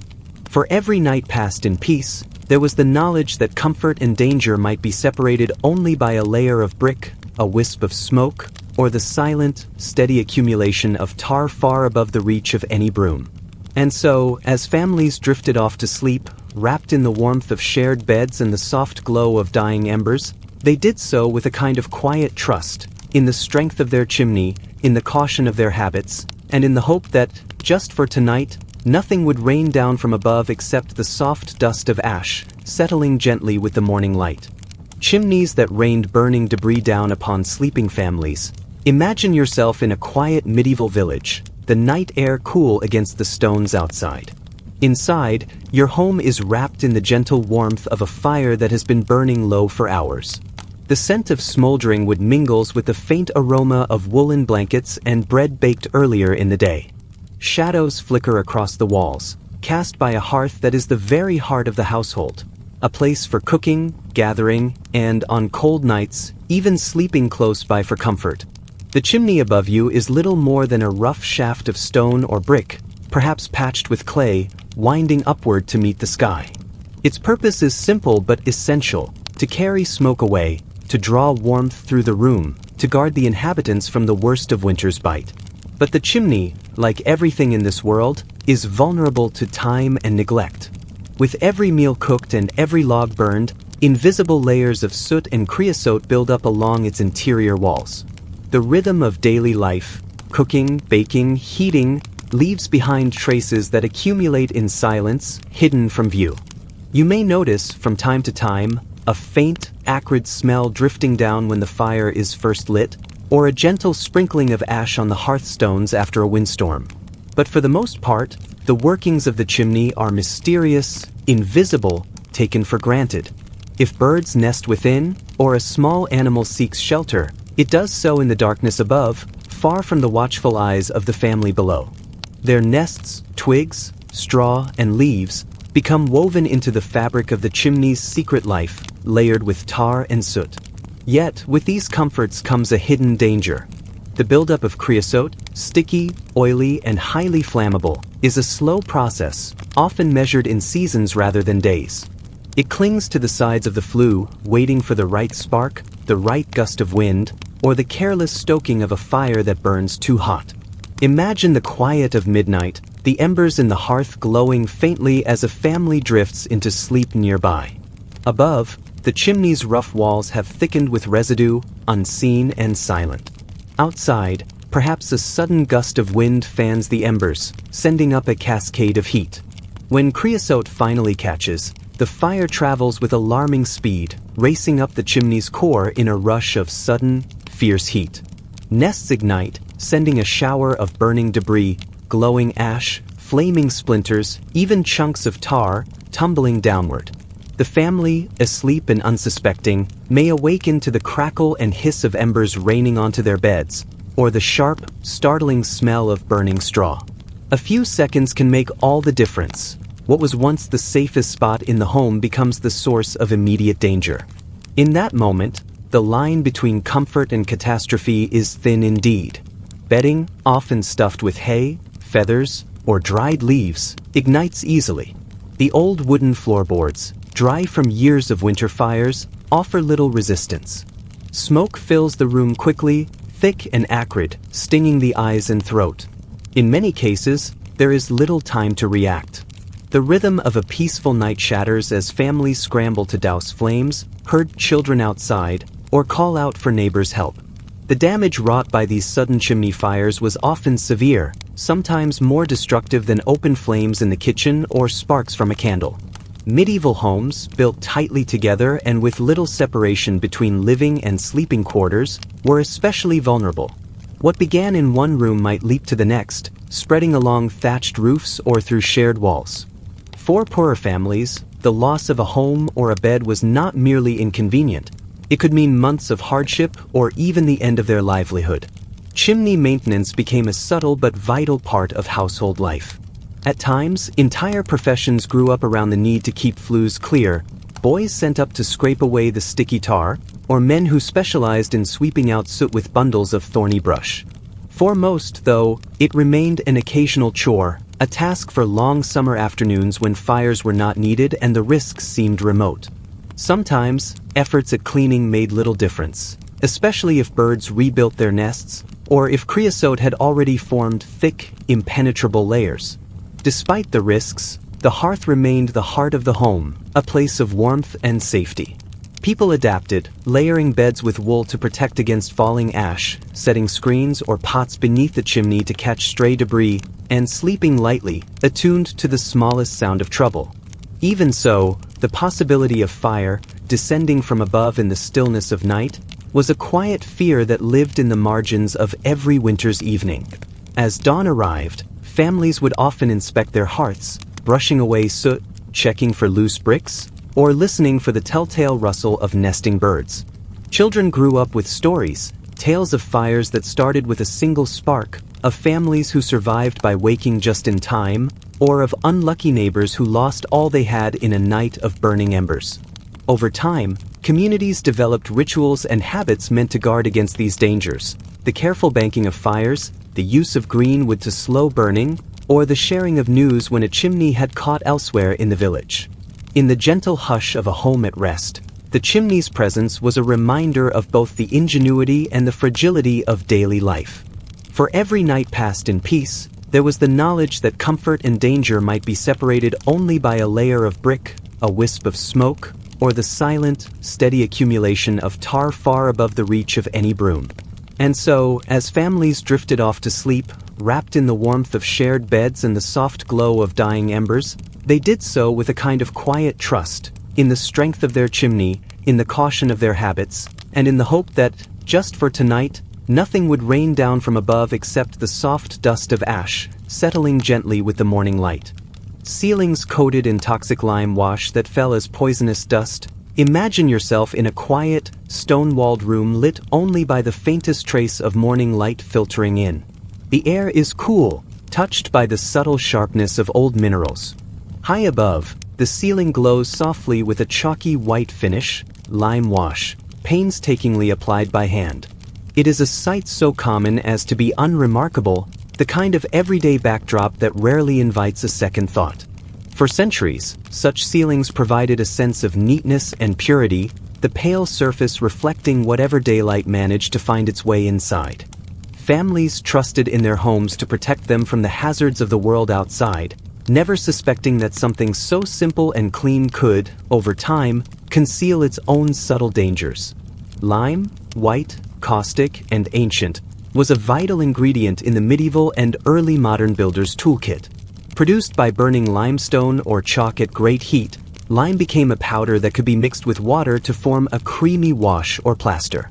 When applied to ceilings and walls, this mixture not only brightened dark rooms but also served a practical purpose. Lime is naturally antimicrobial, discouraging mold and pests, and its application became a mark of care and diligence in maintaining a household. Year after year, walls and ceilings would be recoat, layer upon layer, each application a gesture of domestic pride. Yet the very properties that made lime so valued also gave it a hidden, persistent danger. Even after it dried, lime plaster remained mildly caustic. Its surface was brittle, especially in rooms where fires burned for warmth or where humidity crept in from cooking pots. Over time, the steady rhythm of life, children playing, adults tending the hearth, the seasonal changes from cold to damp and back again, would send minute vibrations through the structure. Hairline cracks appeared, invisible at first. A gentle tap or an accidental jolt would cause a powdery dust to drift down, so fine that it seemed to float, catching in the faint shafts of light.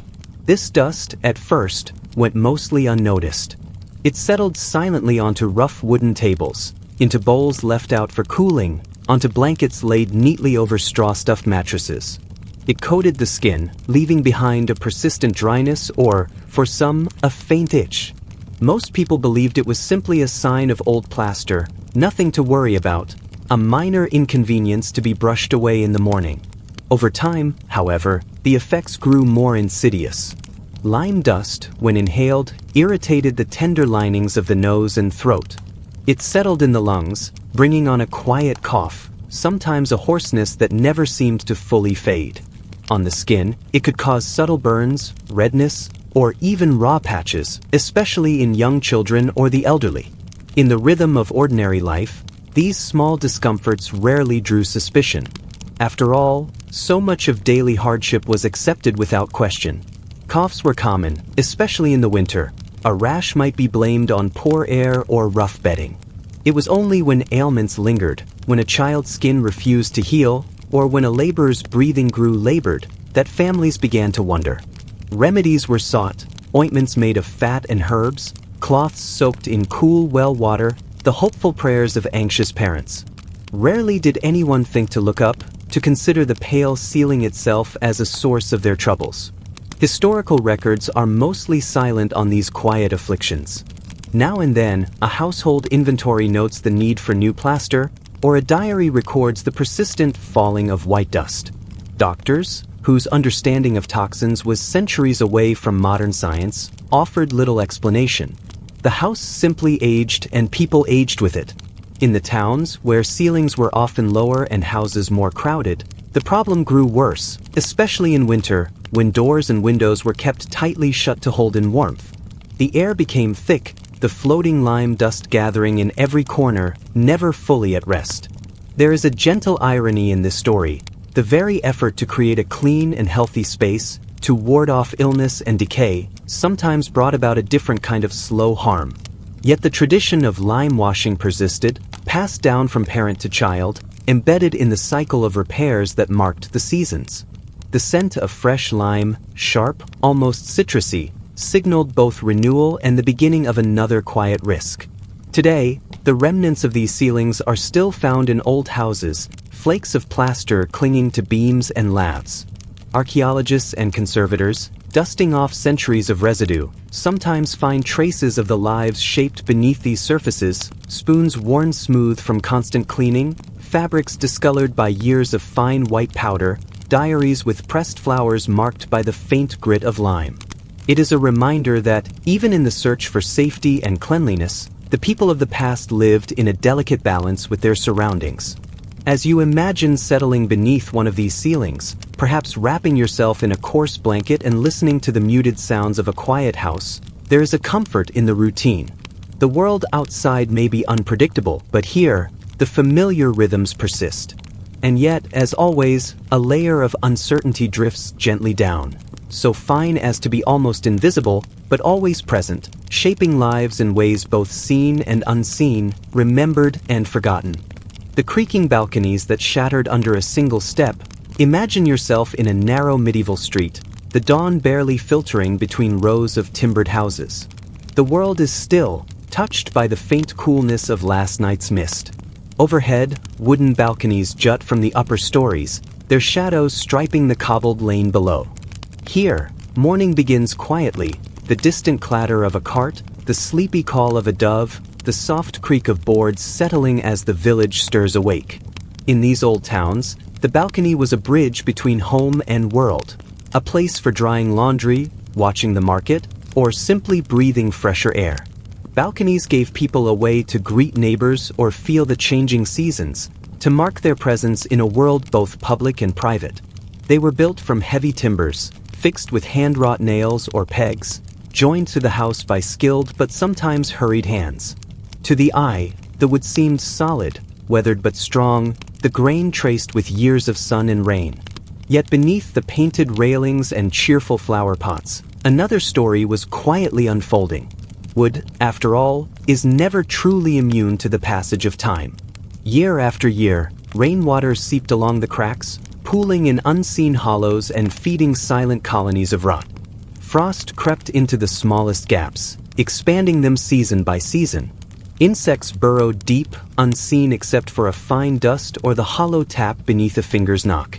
Still, the rhythm of life continued. Balconies swept, chairs arranged, laundry hung, children leaning out to watch the world pass by.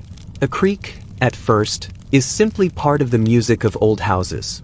Boards shift and sigh, echoing centuries of footsteps and laughter. But sometimes, beneath that familiar sound, there is a warning. A groan a little too sharp, a vibration that lingers beneath the soul. Most days, nothing comes of it. The wood holds and life continues. But the weakness remains, deep inside, growing slowly, patiently, beneath layers of paint and memory. Now, imagine a morning like any other. Someone steps out to shake a rug, or to wave to a friend across the lane. The balcony feels as it always has, perhaps a little springy, but safe enough. And then, without any drama or warning, the timber beneath their foot gives way. There is a splintering crack, sudden and final, as the balcony shears away from the wall. For a heartbeat, the world tips sideways, weight and memory suspended in midair. Then the fall, the brief rush, and the hard meeting of bone and cobblestone below. It is a quiet disaster, swift and complete. Neighbors gather, offering what help they can, cold water, linen, comfort in gentle voices. In these moments, the dangers of daily life become suddenly, sharply clear. The street that held so much routine is transformed, the gentle rhythm of the day broken by shock and pain. For those who fall, the injuries linger, a broken limb, a slow recovery, a story told over and over through the years. And yet, even these accidents rarely leave a mark on the world's grand histories. There are no ballads for broken balconies, no grand monuments for quiet, everyday risk. Repairs are made, timbers replaced, warnings repeated. Some learn to test the boards before trusting their weight. Others simply avoid the balconies altogether. The memory of collapse settles into the grain of the rebuilt wood, a whisper of caution beneath the next layer of paint. Through it all, the rhythm of life continues. New mornings dawn, the balconies once again become stages for gossip, for dreams, for simple pleasure.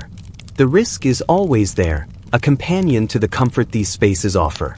It is a reminder that safety, like all things, is carefully balanced, built up over years, eroded in silence, sometimes lost in a single, ordinary moment. As you drift now, imagine the creak of old boards beneath your feet, the soft hush of wind around a painted railing, the distant sounds of a town waking.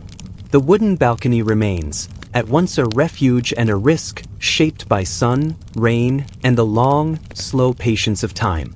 In these quiet places between home and world, history is written not just in grand events, but in the subtle, constant negotiation between safety and trust, comfort and caution, step by gentle step. The lurking danger of loose roof stones in every storm. Imagine yourself lying in a simple bed beneath the gentle slope of a roof, listening to the familiar sounds of a gathering storm. The first notes are always the same: a restless wind brushing against walls, the distant roll of thunder, and the staccato patter of rain beginning its dance across wooden shingles and stone tiles. Within these old homes, each passing storm becomes a quiet test, a reminder that shelter is never quite as solid as it seems. Medieval roofs were heavy things. In cities and villages alike, they were built from what could be found nearby: rough-cut wooden beams, layers of thatch, hand-formed clay tiles, and, where resources or status allowed, solid stones laid in careful rows. The weight of these stones, their bulk and presence, was meant to keep the world outside at bay. Yet every stone laid by human hands is subject to the gentle undoing of time. Wind, rain, and careless footsteps slowly loosen the ties that hold everything in place. During calm days, no one gives much thought to the roof above. Life unfolds beneath its shelter, meals are cooked, stories are told, children play in patches of shifting sunlight. But as the sky darkens and the wind rises, attention turns upward. The house settles, timbers creak, and a sense of quiet watchfulness settles over every room. In these moments, the roof is no longer invisible. It is a living presence, protective but never quite tame. Imagine the storm's rhythm: gusts that rattle loose tiles, sudden downpours that find forgotten cracks, and the insistent push and pull of air swirling through the eaves. To the people below, every sound is a message. A steady drip in the corner marks the path of a new leak. A sharp thud signals a tile shifting in its bed. Occasionally, the noise is louder, a stone sliding, tumbling, then falling in a brief, heavy rush. Sometimes the danger passes unnoticed, the stone coming to rest in an empty courtyard or the deep grass outside. Other times, the path leads across a fragile roof, through beams and thatch, sending fragments cascading into the rooms below. There are stories, softly repeated, rarely dwelt upon, of a roof stone breaking loose and landing among sleeping family, of tiles crashing through a room just vacated, of a child's toy found shattered beneath a pile of rubble. The threat is as old as the homes themselves, woven into every storm season. Yet daily life continues in the rhythm of acceptance. Before a storm, family members check the attic, scanning for light between beams, pressing at suspicious tiles. In wealthier homes, servants are sent to the roof with wedges and mortar, pressing each stone back into place, hoping to outpace the weather. Even then, nothing is certain. After every storm, rooftops are surveyed for new gaps, the stones gathered and relayed, the cycle repeated as faithfully as the turning of seasons. For most, The risk is simply another part of existence. Parents warn children away from the outer walls during heavy rain. At night, families cluster in the center of the house, beds pushed closer together, stories told softly to pass the time and distract from the restless world above. The threat is never named directly. It is simply understood, a lesson handed down like a family recipe or a song sung before sleep. In cities, the closeness of buildings adds another layer. Stones may fall from a neighbor's roof as easily as one's own. Narrow lanes become chutes for debris, and every storm leaves a small scattering of tiles in the gutters. Town criers warn of unsafe buildings, and, after each tempest, workmen appear on ladders, patching, replacing, and hoping that next time, the roof will hold. Centuries later, the marks remain.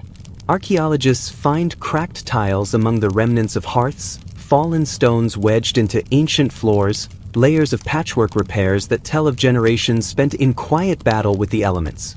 In their findings, the story of each household emerges, not one of catastrophe, but of gentle vigilance, small repairs, and the slow adaptation of daily life to the realities of shelter.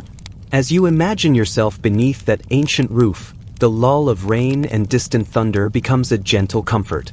The heavy presence above is both a guardian and a reminder of life's uncertainties, its soft menace woven into every story told by firelight.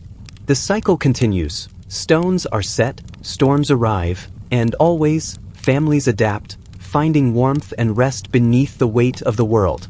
In the silence after the storm, with the last drops of rain slipping from the eaves, you might find yourself listening to the quiet peace that settles in, a testament to resilience, to the simple routines that bring comfort despite the lurking dangers above.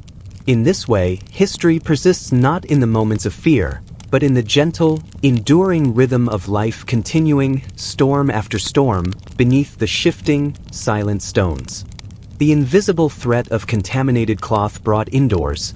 Imagine yourself in a medieval town, standing at the threshold of a narrow, stone-walled house as the sun slants across a bustling market square.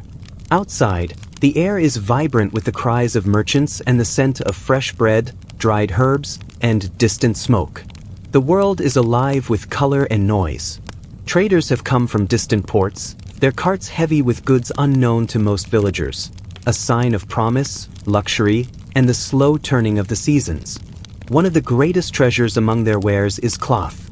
Bolts of wool, lengths of dyed linen, silks from far away, stacked and bundled in rough bales tied with cord.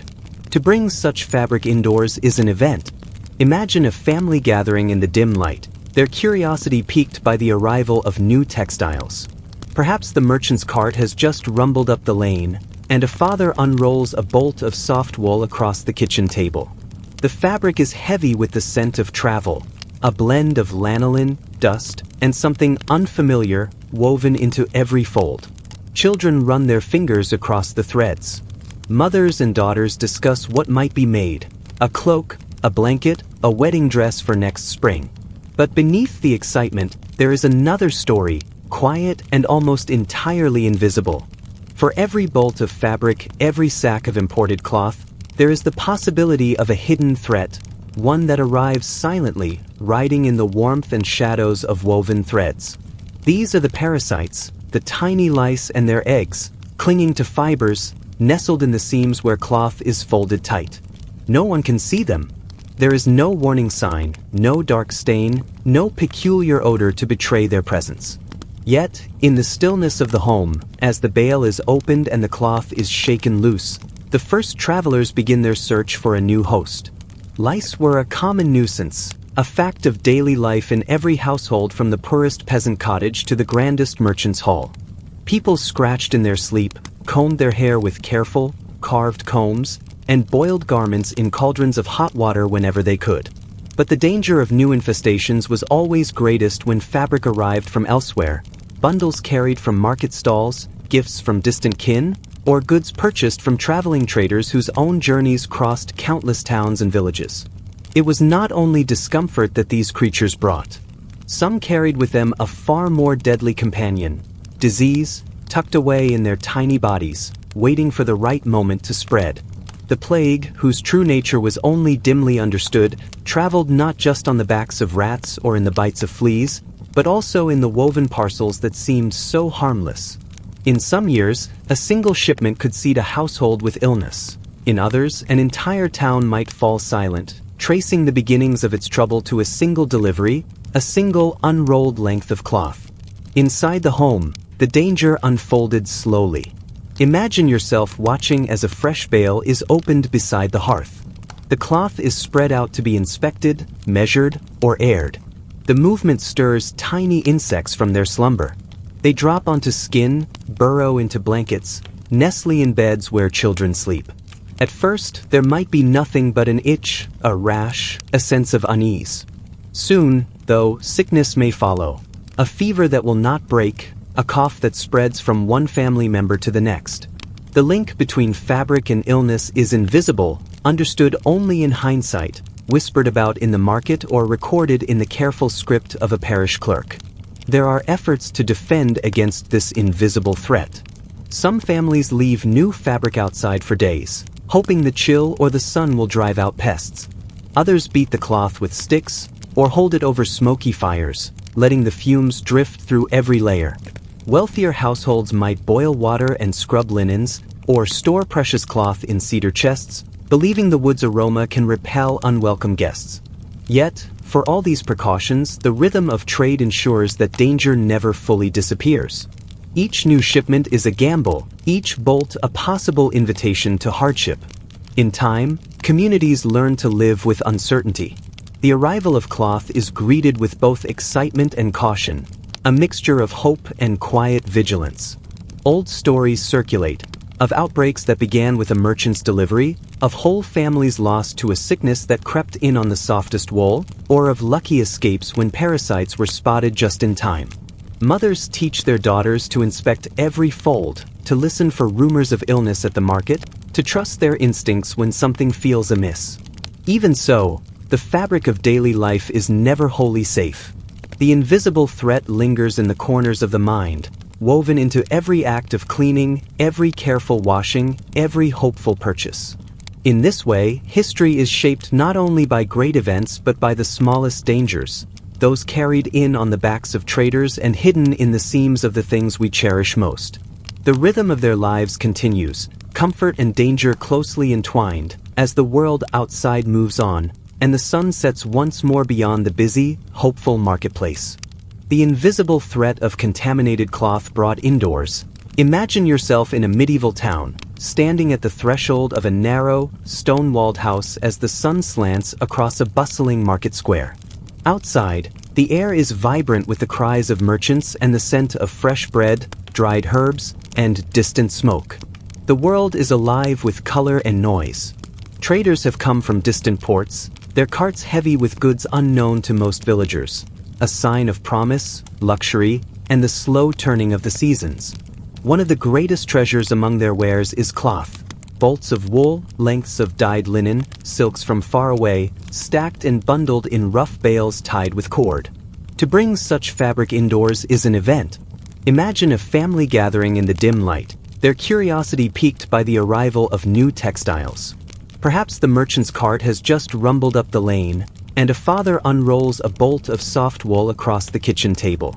The fabric is heavy with the scent of travel, a blend of lanolin, dust, and something unfamiliar woven into every fold. Children run their fingers across the threads. Mothers and daughters discuss what might be made: a cloak, a blanket, a wedding dress for next spring. But beneath the excitement, there is another story, quiet and almost entirely invisible. For every bolt of fabric, every sack of imported cloth, there is the possibility of a hidden threat, one that arrives silently, riding in the warmth and shadows of woven threads. These are the parasites, the tiny lice and their eggs, clinging to fibers, nestled in the seams where cloth is folded tight. No one can see them. There is no warning sign, no dark stain, no peculiar odor to betray their presence. Yet, in the stillness of the home, as the bale is opened and the cloth is shaken loose, the first travelers begin their search for a new host. Lice were a common nuisance, a fact of daily life in every household from the poorest peasant cottage to the grandest merchant's hall. People scratched in their sleep, combed their hair with careful, carved combs, and boiled garments in cauldrons of hot water whenever they could. But the danger of new infestations was always greatest when fabric arrived from elsewhere, bundles carried from market stalls, gifts from distant kin, or goods purchased from traveling traders whose own journeys crossed countless towns and villages. It was not only discomfort that these creatures brought. Some carried with them a far more deadly companion, disease, tucked away in their tiny bodies, waiting for the right moment to spread. The plague, whose true nature was only dimly understood, traveled not just on the backs of rats or in the bites of fleas, but also in the woven parcels that seemed so harmless. In some years, a single shipment could seed a household with illness. In others, an entire town might fall silent, tracing the beginnings of its trouble to a single delivery, a single unrolled length of cloth. Inside the home, the danger unfolded slowly. Imagine yourself watching as a fresh bale is opened beside the hearth. The cloth is spread out to be inspected, measured, or aired. The movement stirs tiny insects from their slumber.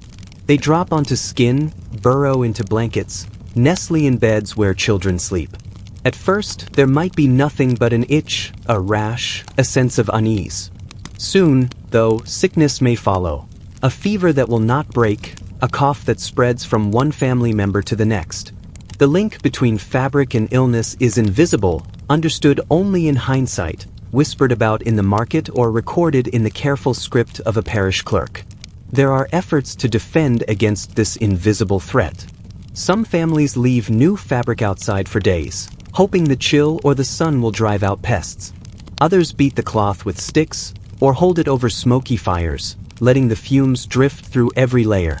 Wealthier households might boil water and scrub linens, or store precious cloth in cedar chests, believing the wood's aroma can repel unwelcome guests. Yet, for all these precautions, the rhythm of trade ensures that danger never fully disappears. Each new shipment is a gamble, each bolt a possible invitation to hardship. In time, communities learn to live with uncertainty. The arrival of cloth is greeted with both excitement and caution, a mixture of hope and quiet vigilance. Old stories circulate, of outbreaks that began with a merchant's delivery, of whole families lost to a sickness that crept in on the softest wool, or of lucky escapes when parasites were spotted just in time. Mothers teach their daughters to inspect every fold, to listen for rumors of illness at the market, to trust their instincts when something feels amiss. Even so, the fabric of daily life is never wholly safe. The invisible threat lingers in the corners of the mind, woven into every act of cleaning, every careful washing, every hopeful purchase. In this way, history is shaped not only by great events but by the smallest dangers, those carried in on the backs of traders and hidden in the seams of the things we cherish most. The rhythm of their lives continues, comfort and danger closely entwined, as the world outside moves on, and the sun sets once more beyond the busy, hopeful marketplace. The simple candles that unraveled dynasties overnight in firestorms. Imagine yourself wandering through the echoing corridors of an old stone manor at night. The air is cool and still, but every alcove flickers with a golden glow. Candles, simple, steady, and everywhere, line mantles, rest on polished tables, and mark the gentle curve of each stair. Their light is soft, their shadows long and comforting. In a world without electricity, these candles become silent companions, keeping the darkness at bay and turning night into something gentle and manageable. For the noble families of centuries past, the rhythm of daily life was set by the rise and fall of the flame. Candles provided more than just light. They marked time, signaled celebration, and bestowed a sense of order. Wax and tallow, carefully poured and shaped, were precious commodities. To own dozens of candles was a mark of wealth. Their scent, a faint trace of honey or animal fat, mingled with the tapestry of smells that defined home: wool, old stone, warm bread. The very act of lighting a candle at sunset was a ritual, a way of drawing the household together and pushing back against the unknown. But for all their comfort, candles brought their own secret peril. Their flames, so easily kindled, could just as easily slip from control. One careless gesture, a sleeve brushing too close, a draft in a hallway, a forgotten taper at the end of a long evening, was all it took. The flame that once symbolized security could become an agent of destruction. The homes of the powerful, filled with priceless tapestries, aged manuscripts, and ornate furniture, were particularly vulnerable. Tapestries hung from walls, woven with stories of victory and loss, each thread flammable and dry. Libraries overflowed with parchment and vellum, their contents irreplaceable, the written memory of generations. Floors were strewn with rushes, replaced as they grew soiled, but always ready to catch the first spark. Wooden beams, soaked in the scents of centuries, ran above and beneath, carrying both the weight of the house and occasionally the burden of tragedy. On many nights, the household drifted into sleep with candles still burning on desks or in corners. Perhaps a servant forgot to snuff one out, or a nobleman reading by lamplight simply nodded off. The hour would pass in silence, the flame burning lower, the room growing heavy with the scent of melting wax. Then, with barely a sound, a curtain might catch, a page curl and blacken, or a single strand of wool ignite. Fire moves quietly at first, its true danger hidden by the same shadows it once illuminated. When disaster struck, it was often with shocking swiftness. Stone walls, designed to keep out invaders, could not keep out smoke or heat.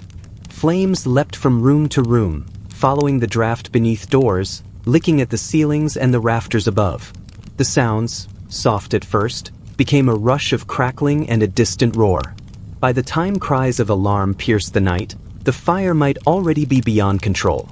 Entire lineages vanished in the span of hours, their family records and fortunes consumed alongside the walls that sheltered them. The parish registers, understated and matter-of-fact, sometimes recorded such events with a few spare lines. The house of Lord H, lost to fire, all within perished. In some cases, the fire was blamed on misfortune, on the anger of the heavens, or on the malice of an enemy, but more often, it was simply the risk of living in a world where fire was both necessity and threat. Those who survived such tragedies often emerged to find not only their loved ones gone, but their histories erased as well. Libraries reduced to ash, tapestries to smoke, memories to something impossible to hold. Neighbors and distant kin would gather to sift through what remained, sometimes rescuing a single scorched plate or a piece of ironwork, a token of all that was lost. In the aftermath, the rhythm of daily life returned, but the house and the dynasty it sheltered would never be the same. Over time, customs shifted. Stone and tile replaced wood and rushes in new constructions. Iron candle holders became more common. Household rules changed. No candle left unattended, no lamp burning after the last bell of the night. Yet, for every lesson learned, new households would still take comfort in the gentle glow of candlelight, never fully mindful of the risks that came with it.